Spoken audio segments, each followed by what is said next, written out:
Krishna consciousness, very, very high platform. That means you have already crossed the bridge of the anartha nivriti. That means you're an immovable mountain. You do your service and nobody can disturb you.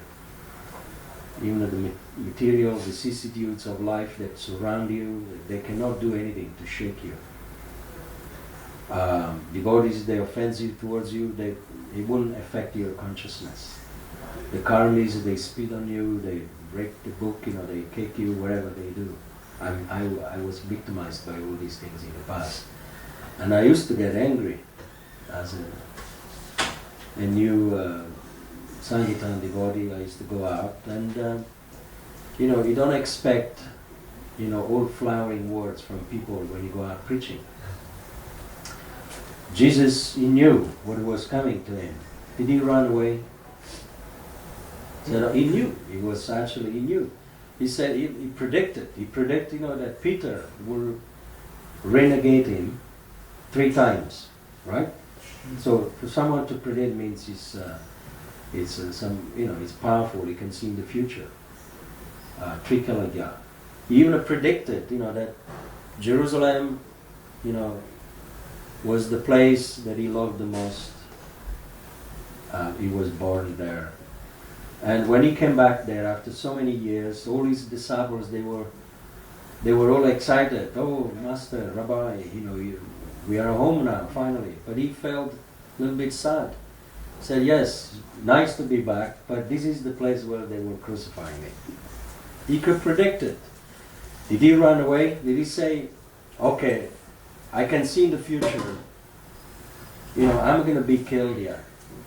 Can you imagine any one of you, if you have a crystal ball, and you know that during the marathon, when you're going out, distributing books, that truck is going to come and run you over, will you go out?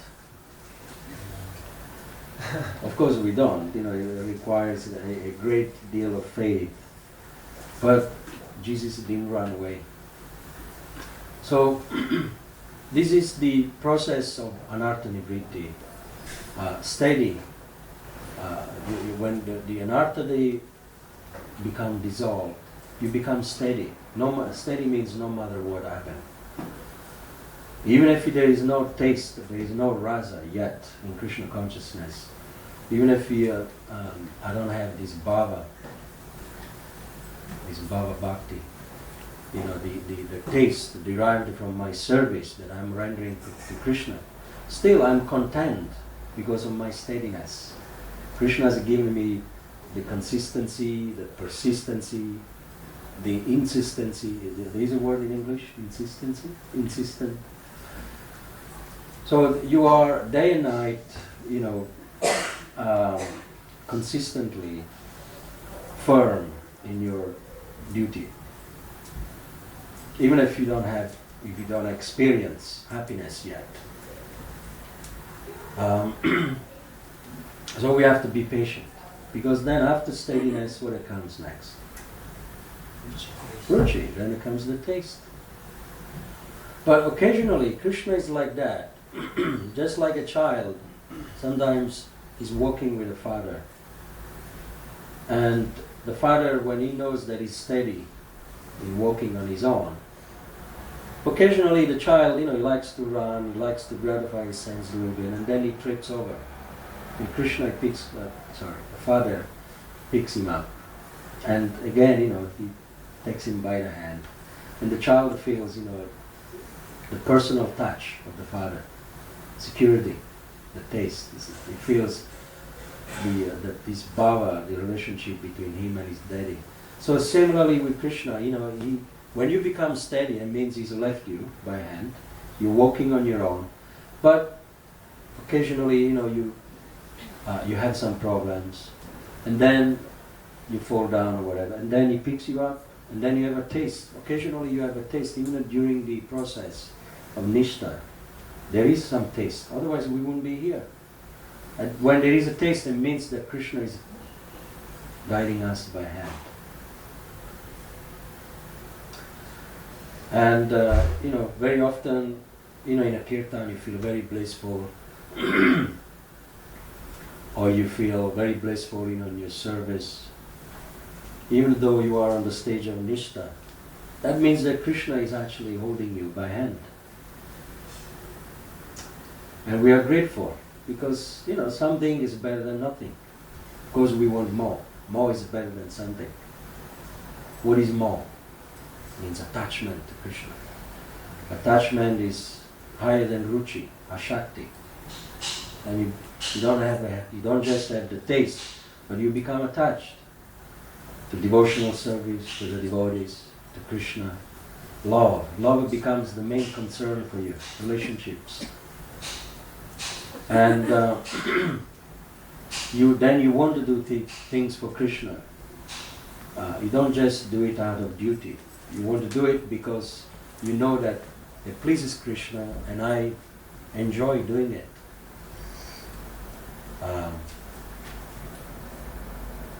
Then after that, after the ashakti, after the attachment, there is bhava, feelings of ecstasy. Of course, I don't have that, I never experienced. But that's what the scriptures, they say. And if someone has faith, then he will definitely reach on that platform. It's all a matter of faith. Everything, this process starts with faith and finishes by faith. It's the same thing. Faith in the beginning, by faith, Shraddha, you come into the association of devotees.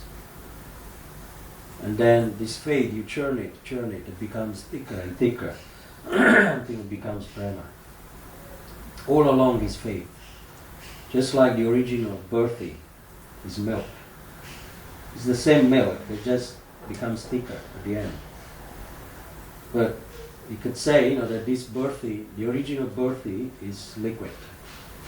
So in the beginning we have liquid faith, very fragile. But then becomes thicker and thicker until it becomes birthi, prema. So here Lord Chaitanya, he melted the misconception of Sarvabhuma Bhattacharya, and he acquired this Krishna prema. How? How did he do that? Just by looking at the Lord. And the Lord, it is explained in the Chaitanya Charitamrita. In the beginning, Sarvabhuma Bhattacharya, the Acharya, they explained that very often when the Sahajas people, they would go in the Jagannath Mandir, they would exhibit the symptoms of ecstasy. They would be beaten by sticks by the priest. And Sarvabhuma Bhattacharya was also very expert on that. He was always one of the first one leading the Crusader. They didn't like Sahajas. Impersonalists, they don't like Sahajas. But when Chaitanya Mahaprabhu came into the temple and he fainted and he exhibited all the symptoms of ecstasy, of love of Godhead, there was something about it, about Chaitanya Mahaprabhu, that how come he was not beaten by the priest? Does anybody know? There was something that Sarvabhuma Bhattacharya, he experienced, and he took him to his house. Yes? You could recognize according to Shastra all the symptoms were there for someone who was tested it, they cut and swab to his nose. Yes, yeah, they tested it. That's one. But there was